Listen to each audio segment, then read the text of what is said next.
Assalamualaikum warahmatullahi wabarakatuh.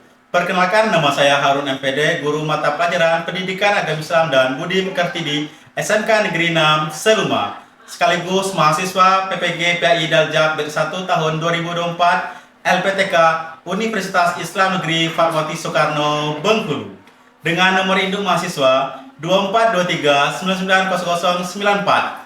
Pada hari ini, saya akan melaksanakan uji kinerja praktek pembelajaran secara luring di SMK Negeri 6 Seluma. Berikut video pembelajarannya. Assalamualaikum warahmatullahi wabarakatuh. Waalaikumsalam warahmatullahi wabarakatuh.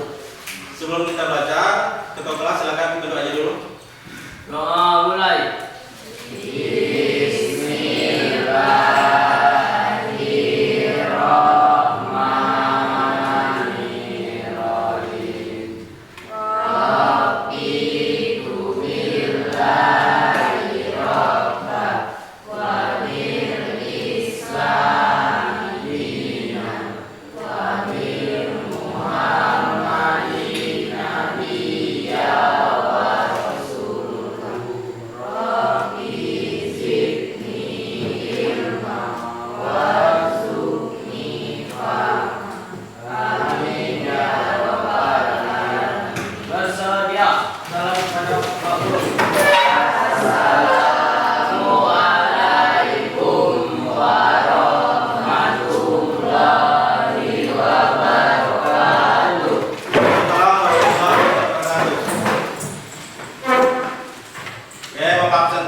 Angelita Navika, Aurora, Beni Supriyanto,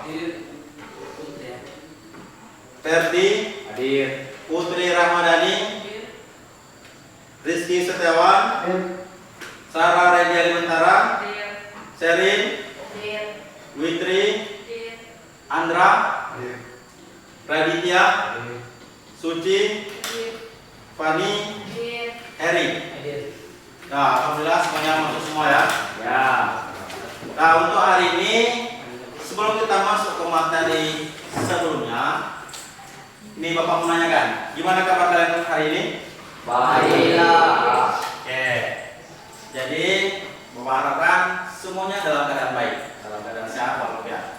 Walaupun tadi pagi ada yang datang sekolah buru-buru, jadi Bapak harapkan semua dalam keadaan sehat walafiat dan semangat. Untuk hari ini sebelum kita masuk ke materi, sekarang ada yang ingat materi sebelumnya? Oke, saya materi. Materi sebelumnya itu tentang menghindari perkelahian pelajar, minuman keras dan narkoba. Jadi untuk hari ini itu lanjutan dari materi selanjutnya. Jadi untuk materi ini tentang menebarkan Islam dengan santun dan damai melalui dakwah, khutbah dan taklim. Sebelum Bapak menjelaskan, ini ada pertanyaan. Ada yang tahu itu khutbah itu apa? Pak, Sampaikan Rizky. khutbah itu yang jadi masjid, Pak. Betul ya. Yang disampaikan Rizky itu betul. Khutbah itu adalah proses yang seperti kita amati ya, yang pernah kita lihat itu seperti sholat Jumat. Ada khutbah Jumat. Ada yang lain? Kalau nggak ada lain, kalau dakwah, ada tahu dakwah? Sarah, ada tangan. Dakwah itu gimana Sarah? Untuk yang berdakwah di depan umum gitu Pak, dengan masyarakat. Ya betul ya. Jadi dakwah nanti itu ada namanya ketika pada mengajar. Boleh di depan umum, boleh di sekolah, ataupun di mana saja. Jadi tolong perhatikan semua materinya supaya nanti kalian memahami materinya. Untuk hari ini nih, materi kita menebarkan Islam dengan satu dan dapat melalui dakwah, khutbah dan taklim.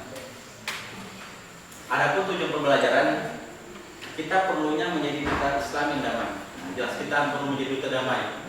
Jadi sebelum kita menjadi duta Islam damai di sini, kita harus mengetahui dulu, mendefinisikan pengertian, dalil, perlunya serta ada perlunya dakwah, menjelaskan tujuan dan sasaran serta syarat metode dakwah, khutbah, tabligh. menjelaskan materi Al-Quran dalam menyajikan materi, metode, manajemen dan strategi baik itu dakwah, tabligh dan khutbah. Mendefinisikan pengertian syarat.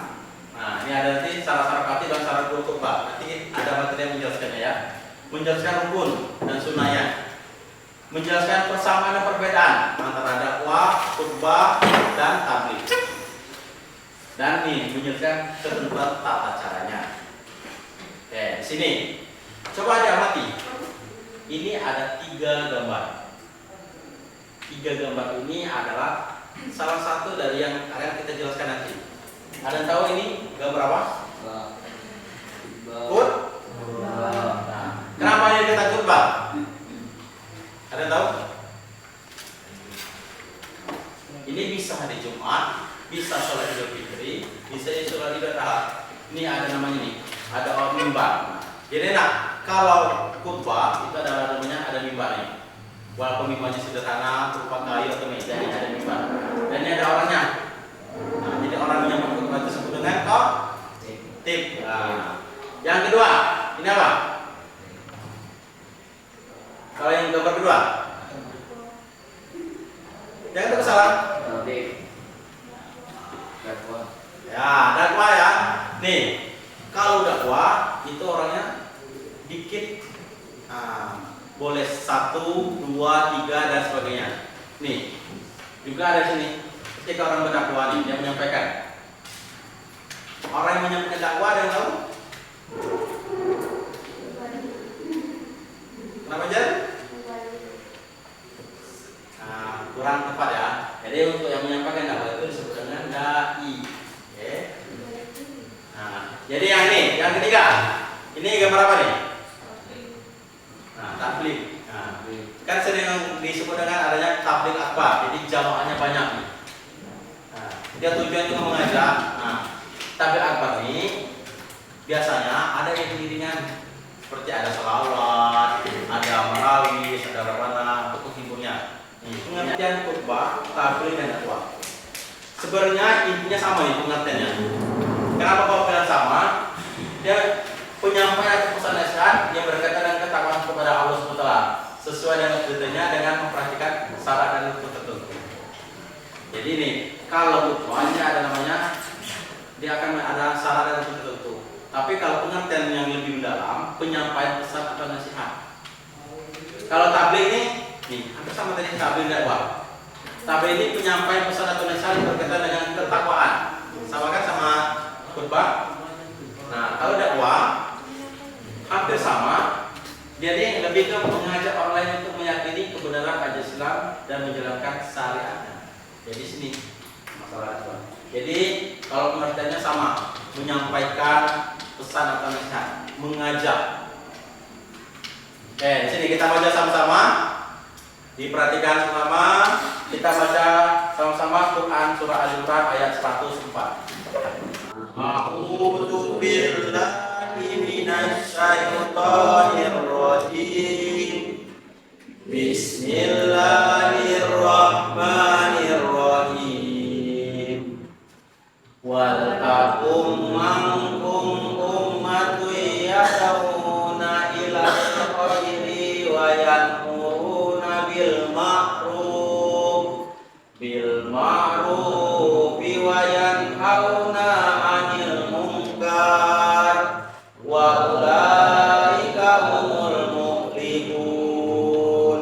Shadaqallahul azim. Jadi ini salah satu ayat yang mana menjelaskan ini, ada artinya ya. Dan tidaklah di antara kamu ada segolongan orang yang menyuruh kepada kebajikan, menyuruh atau berbuat yang ma'ruf dan mencegah dari yang mungkar, dan mereka itulah orang-orang yang beruntung. Nah, jadi sini intinya dia tentang menjelaskan tentang dakwah, khutbah dan tabligh. Kita kalian paham? Nih, ketentuan khutbah yang pertama. Syarat khatib beragama Islam, mengetahui syarat rukun dan sunnah khutbah, suci dari hadas, fasih membaca ayat Quran dan hadis, berakhlak baik, tidak tercela di mata masyarakat dan tidak terbiasa melakukan dosa, berpenampilan baik dan sopan. Ini syarat khatib. Jadi kalau ada syarat khatib, ibaratkan yang paling penting itu beragama ini. Kalau yang berpakaian bertampilan baik, rapi ini jelas. Nggak mesti baru, yang penting rapi dan bersih. Jadi nanti jangan sampai orang, Pak, aku mau jadi khotib Pak, aku nak beli baju gamis baru. Nah, yang cowok kan, kadang ada yang gamis cowok kan, yang sering sebutan baju gamis atau baju panjang, nah, baju baru Pak. Yang mesti asal baju koko yang baru, asal baju yang ada, yang penting bersih dan rapi. Salat kurban, nih contohnya salat Jumat ya. Kurban salat Jumat disampaikan sudah masuk zuhur, jadi nggak ada ya maghrib kurban Jumat nggak ada ya. Jadi waktu sholat zuhur. Dan lagi di sini ada namanya berdiri bila mampu. Nah, jadi untuk salat kurban berdiri bila mampu. Nah, berkata ini berdiri. Kalau nggak bisa berdiri dulu. Suara khutbah itu harus, nih, maaf ya, khotib itu duduk di sebentar di antara dua khutbah. Jadi ada namanya khutbah 1 dan khutbah 2 yang kita sering dengar. Khotib suaranya harus jelas dan dapat didengar. Jadi jelas lantang. Jadi jemaahnya itu tidak ngantuk. Mungkin kalau misalnya ada khotib menyampaikan Assalamualaikum warahmatullahi wabarakatuh. Yakinlah, kan ada yang ngantuk. Nah, jadi penyampainya harus jelas, tegas, dan lugas. Tertib, yakni berturut-turut antara khutbah pertama dan khutbah kedua. Jadi turut ada khutbah 1 dan khutbah 2. Nih, rukunnya. Untuk rukun khutbah, membaca hamdalah, membaca doa yang syahadat, membaca selawat, berwasiat kepada jamaah, membaca Quran dan berdoa pada khutbah kedua. Nih rukunnya. Kalau semuanya, ini khotib menyampaikan khutbah berdiri di atas mimbar atau di tempat yang lebih tinggi.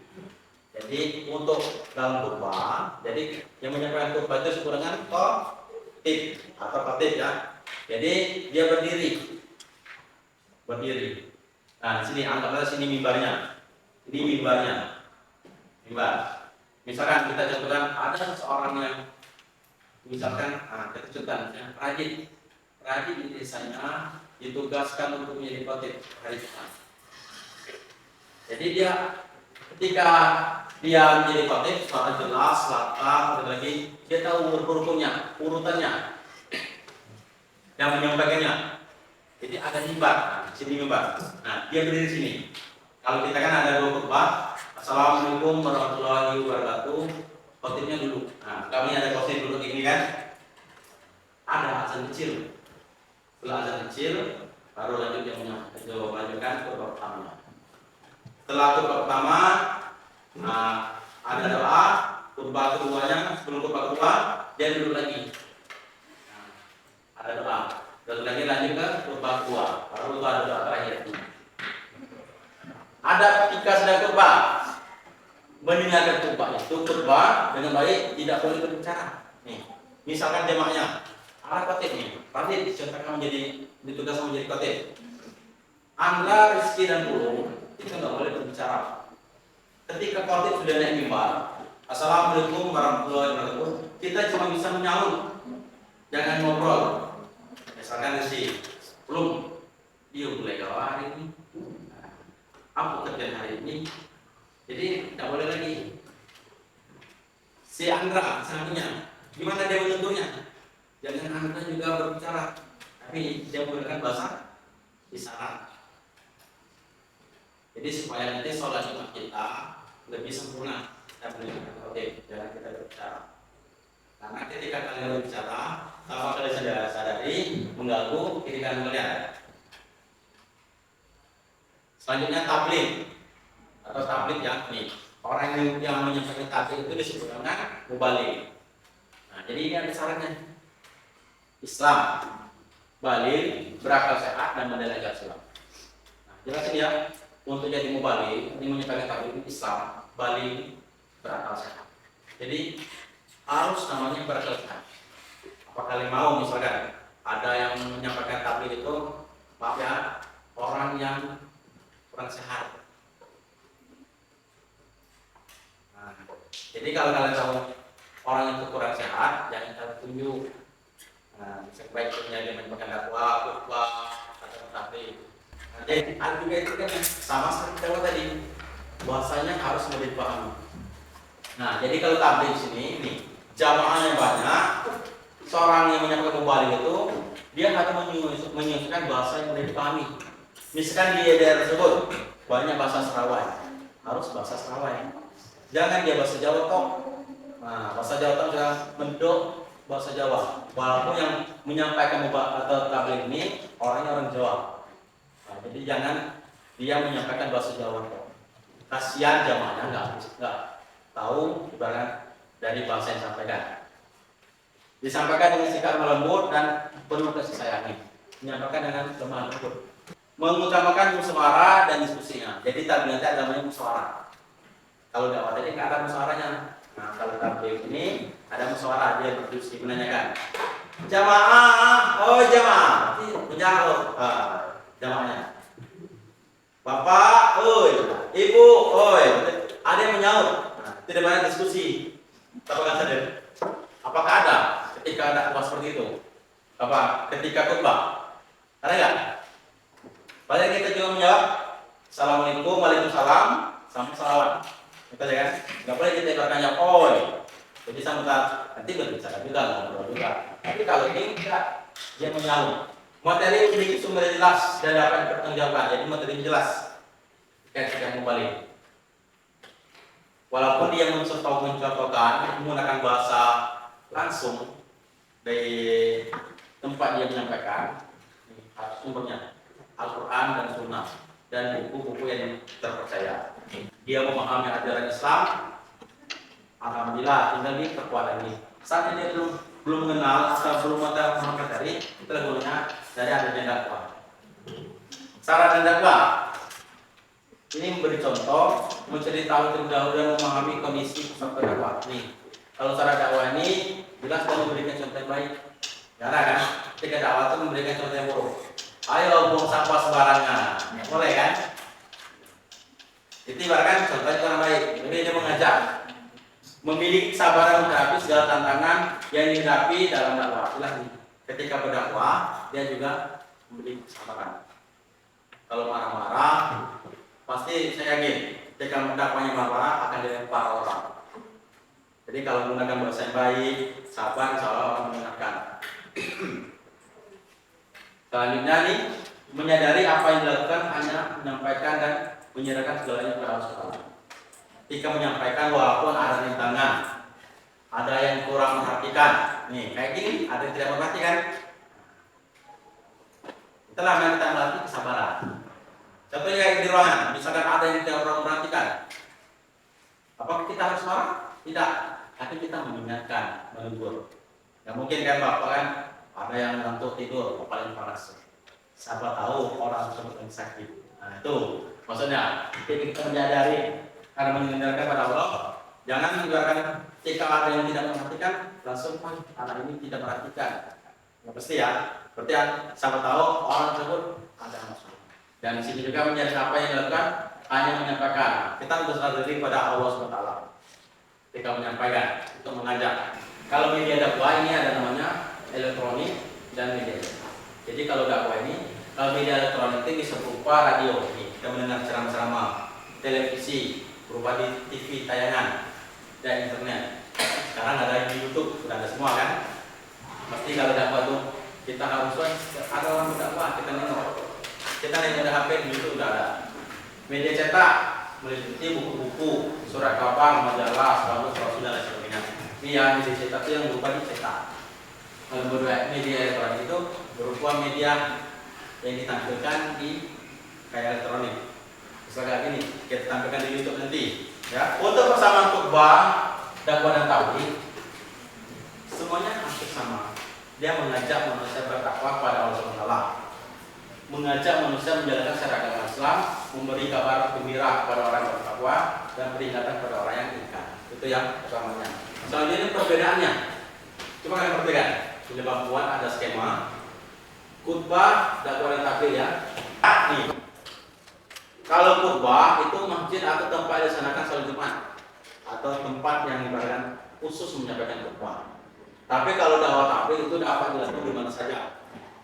Nih, kalau khutbah kan di masjid. Kalau misalnya nikah ada khutbah nikah itu di tempat hajat orang nikah atau di kota. Misalnya itu orang nikah ada khutbah nikahnya akan mendengarkan. Kalau misalkan sholat Jumat, sholat Idul Fitri, sholat Idul Adha kan ada khutbahnya kan dalam ruang itulah. Dan jamaahnya juga terbatas di lingkup itulah. Tapi kalau dakwah sama tabligh ini dapat dilakukan saja di tempat di lapangan bisa, di sekolah, tempat umum itu ya. Media. Kalau khutbah ini terbatas pada sarana tersedia di tempat khutbah. Jadi hanya di tempat khutbah. Sedangkan dakwah tabligh ini lebih luas dan beragam. Jadi kayak media cetak, media elektronik, tempatnya lebih luas ya. Selanjutnya kondisi. Kalau khutbah ini harus dalam keadaan suci dari hadas. Kenapa persoalannya harus suci dari hadas? Ketika misalkan khutbah Jumat, khotib itu harus bersih dari hadas. Dia udah berwudu. Dan lagi jamaahnya juga dalam dakwah. Nah, kalau dakwah ini tidak harus suci, tapi dilakukan bersuci. Nah, maksudnya tidak harus suci, tapi kita harus bersuci kalau dakwah sama tabligh. Misalkan nih, yang cewek misalnya, yang ceweknya lagi halangan, dia menyampaikan, mengajak, ayo kita kunjungan ke rumah satu, padahal dia lagi halangan, ya boleh. Jadi tidak tapi diutamakan. Oke, dia untuk masa perbedaan persamaan. Ini yang menerapkan khutbah tabligh prakteknya. Kalau prakteknya mungkin Bapak yakin semuanya sudah paham, karena kalian sudah mengamati di kita kalian. Ini Bapak cuma sekedar untuk mengingat susunannya. Jelas ada hamdalah, syahadat, salawat, wasiat, melaporkan ayat Al-Quran serta hadis. Tempat itu ibarat ada susunan apa dan khutbah. Ini untuk khutbah ya. Ini tahap pelaksanaannya. Ini kalau untuk tabligh ini siapkan materi tabligh dengan mempelajari cara audiens. Jadi kan mengetahui jamaahnya. Tahap pelaksanaannya ini informasi yang jelas, singkat, padat, dan bahasa yang sederhana. Yang jelas harus mudah dipahami. Tahap konsolidasi itu memberikanlah semacam kesimpulan atau pesan akhir sebelum mengakhiri kegiatan tabligh. Jadi ada kesimpulan. Jadi jamaahnya biar mengetahui apa sih yang disampaikan. Untuk penyampaiannya kita cukupkan. Untuk mengakhiri, di sini Bapak ada penugasan. Di sini ada bagi kelompok, ada kelompok 1, 2, dan 3. Nanti kalian silakan amati. Ada 3 video. Nanti silakan kalian kesalahan apa saja. Ini yang Bapak akan bagikan kertas. Ini walaupun kalian berkelompok, akan Bapak berikan satu-satu. Jadi semuanya mengerjakan.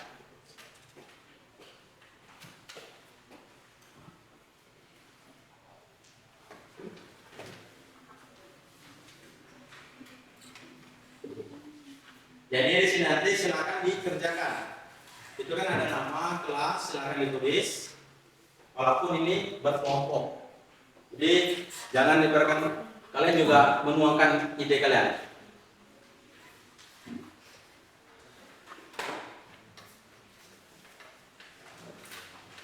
Ada 3 video ya. Nah ini perhatikan, tolong diperhatikan dulu ya. Nah, jadi di sini ada lembar kerja siswa. Jadi nanti Bapak akan menyampaikan video. Silakan kalian amati dan kalian tulis apa saja yang bisa kalian simak dari video tadi, videonya. Jadi, yang pertama video pertama ya. Silakan kalian amati.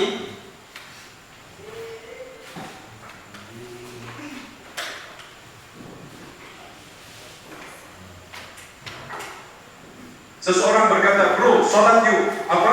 Kamu siapa? Lalu dia pergi. Anda menasihati orang mabuk, bro, bawa botol itu. Apa maksudmu? Akan kubawa 1 botol lagi. Kamu siapa? Anda lihat kesombongan mereka? Allah mengingatkan jangan sombong, jangan sombong. Bila seseorang mengingatkan pergi sholat yuk, katakan gak masalah, aku numpang ya, kita pergi bersama. Masya Allah. Anda bersikap seperti para sahabat. Jazakallah khair sudah mengingatkan. Seseorang Ya. Silakan kalian tulis. Itu gambar yang ketiga. Gambar ketiga. Gambar yang pertama ya.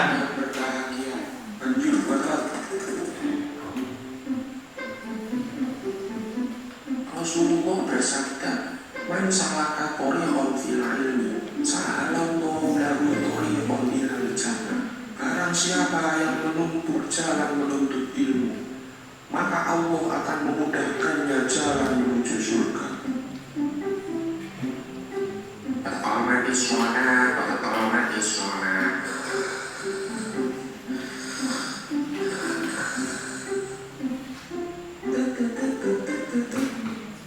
Nah, bisa kan? Tahu kan? Apa saja sih yang kejanggalan di video tersebut? Silakan ditulis. Ya. Silakan ditulis apa saja sih kejanggalannya. Maksudnya kalau apa tadi? Ketika khotib ada yang mengulang, tidak selesai, ada yang nah itu apa tuh? Sah atau tidak? Kalau misalnya sampai selesai masih juga tidur. Nah, silakan ditulis.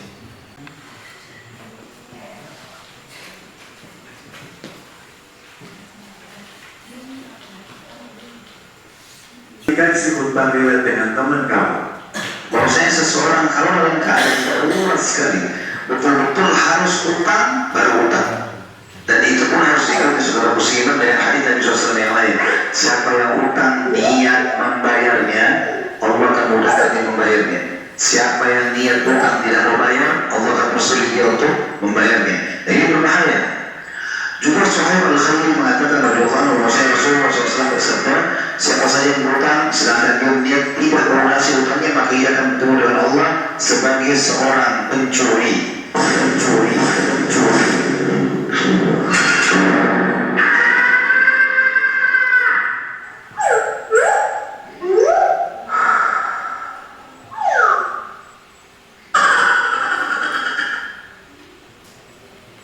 Nah, itu yang materi yang apa video yang ketiga. Jika kalian tulis apa saja sih yang kalian bisa ambil dari video tersebut. Kalian tulis apa saja sih yang ada yang bisa kalian amati, yang bisa kalian beri kesimpulan dari video tersebut. Sini. Silakan kalian tulis apa saja sih yang bisa kalian simak dari video yang tadi.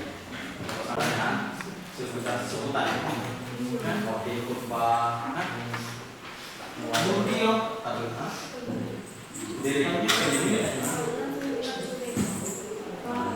di sini kami lihat video yang ditampilkan ada 3 video yang sudah diamati. Di sini kan ada 3 video. Nah, di sini Bapak buat berupa gambar. Gambar inilah ibarat videonya. Kita akan mendengarkan penjelasan dari per kelompok. Nah, kita dengarkan dari kelompok pertama dulu. Silakan kelompok pertama. Kami dari kelompok 1 ingin menyampaikan hasil diskusi kami dari video yang kedua. Ketika khotib sedang khutbah, ada yang masih hendak ke masjid, dan ketika khotib selesai khutbah, ada yang tertidur. Sedangkan kelakuan seperti itu tidak baik dilakukan. Nah, kasih aplaus dulu untuk kelompok pertama. Jadi betul ya, yang diamati dari kelompok pertama, dari ketika khotib udah menaik mimbar dan menyampaikan, jamaahnya lari. Ketika di masjid atau khotib menyampaikan sudah selesai, ada yang tidur. Itu kurang baik. Jadi itu ya. Oke, selanjutnya kita akan mendengarkan penjelasan dari kelompok 2. Silakan kelompok 2. Kami dari kelompok 2 ingin menyampaikan hasil kami. Untuk video yang kedua, ada seorang khatib yang sedang menyampaikan khutbah tentang bahayanya orang yang berhutang dan tidak mau membayarnya. Dan ada seorang jamaah yang menegur temannya supaya mendengarkan dan segera membayar hutang. Jadi untuk yang video yang kedua sini itu ada penjelasan masalah hutang. Jadi ada semuanya ya. Jadi yang orang berhutang harus menurunkan hutangnya. Jadi kalau yang tidak membayar hutang itu kalau di gereja kita terkadang pencuri. Dia tidak mengembalikan. Nah, baca petunjuk kelompok kedua. Kami dari kelompok 3 ingin membacakan hasil kerja kami. Video nomor 1. Ada beberapa orang yang sedang mabuk dan ada orang yang mengingatkan agar orang yang sedang mabuk itu tidak memabukkan lagi dan kembali ke jalan yang benar. Kelompok 3 tadi menyampaikan ada yang mengajak, kan ada yang pemabuk, ada sholat. Dia mengajak yang ke lebih benar atau ke jalan Allah Taala. Nah, kasih apa dulu untuk kelompok pertama, kelompok 3.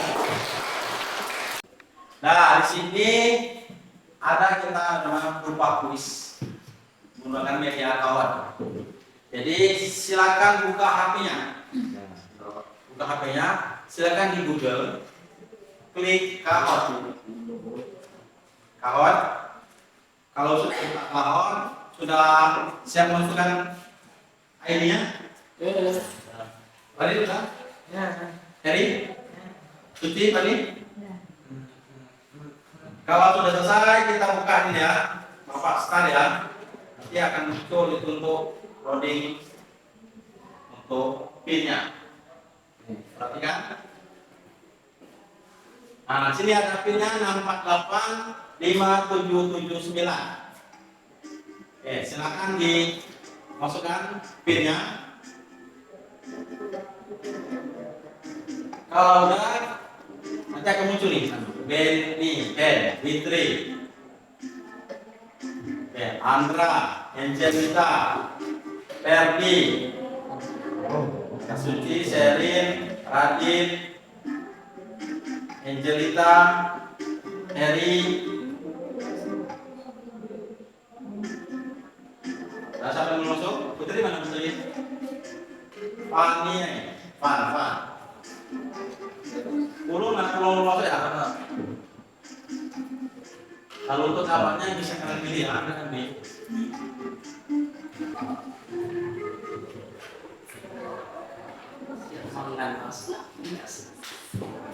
Oke, perhatikan. 3, 2, 1. Double poin. Islam bagi berakal sehat adalah beberapa dari ini. Maksudnya bagian dari apa ini? Salat khutbah, rukun khutbah, sunat khutbah, salat khatib.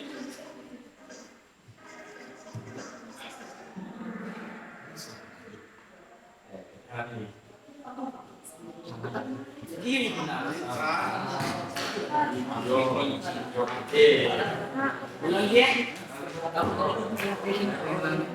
Nah, jadi kita menguji pemahaman kalian dari materi tadi. Bagaimana? Coba mana nilai kalian? Pemahamannya. Kita lanjut ke nomor 2. Jadi peringkatnya juga skornya. Sherin, Aurora. Lainnya masih kosong ya. Nomor 2. Masih berkoin. Ketika kau sedang berkhutbah, cuma berbicara atau ngobrol, hal apa yang kamu lakukan adalah menjadikan takut kita terlalu, beritahu kepada orang tuanya, memberi saran, apa mengatakan hal. Hijau. Akan jawab.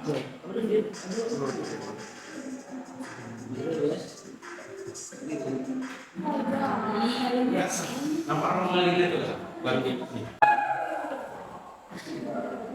Double poin. Orang yang melakukan khutbah disebut dengan kesecepatan yang lama pakai waktu. Orang yang menyampaikan dakwah disebut dengan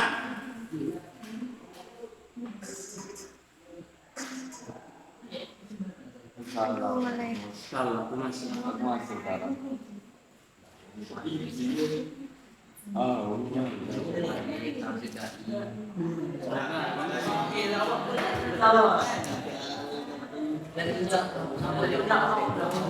Kita hari ini untuk pemenangnya ada Aurora, sudah ada cerita dan juga Fitri. Jadi Bapak harapkan dari penjelasan tadi, walaupun tadi yang belum lancar menjawab, ada lagi sumpah, takbir dan dakwah. Ya, ini untuk hasil sementara ya. Jadi nanti semoga tugas yang selanjutnya dapat nilai besar lagi. Oke, sebelum Bapak akhiri untuk pertemuan pada hari ini, ada yang mau atau yang bisa menyimpulkan pada materi hari ini? Oke, silakan aja. Untuk kesimpulan pelajaran hari ini yaitu orang yang menyampaikan tabligh disebut mubalik, orang yang menyampaikan dakwah disebut dai, dan orang yang menyampaikan khutbah disebut khatib. Syarat khotib yaitu beragamanya Islam, baligh, beraga sehat, dan taat beribadah, mengetahui syarat, rukun, dan sunnah khutbah. Syarat khutbah yaitu khutbah sholat Jumat disampaikan sesudah waktu zuhur, berdiri bila mampu, dan suara khutbah harus jelas. Syarat utama mubalik yaitu Islam, baligh, beraga sehat, dan mendalami ajaran agama Islam. Oke, itulah tadi penjelasan dari Angel atas kesimpulan. Nah, kasih penuh Angel. Ini untuk materi kita tadi sudah disampaikan Angel tentang dakwah, khutbah, dan takbir. Sebutan orang-orangnya yang menyampaikan khutbah disebut dengan khotib, menyampaikan takbir disebut dengan mubalik, dan menyampaikan dakwah disebut dengan takbir. Dan ada syarat-syaratnya yang menyampaikan. Yang pertama itu harus beragama Islam, berakal sehat, baligh, dan memahami ajaran Islam. Itu ya. Untuk masalah materinya hari ini Bapak perhatikan sudah memahami semua. Jadi untuk pertemuan hari ini Bapak cukupkan dulu. Untuk materi selanjutnya saya akan membahas tentang meneladani jejak langkah ulama Indonesia. Jadi untuk jejak langkah ulama. Jadi untuk materi selanjutnya tentang ulama ya. Jadi lanjutan dari tentang materi sekarang. Jadi bagaimana nanti tentang langkah jejak para ulama. Jadi untuk pertemuan hari ini Bapak cukupkan dulu. Semoga materi yang sederhana ini bisa kalian tangkap dan kalian pahami dan diterapkan.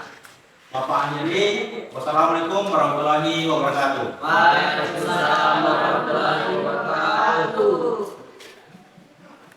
Bersedia, silakan Pak Guru. Assalamualaikum warahmatullahi wabarakatuh.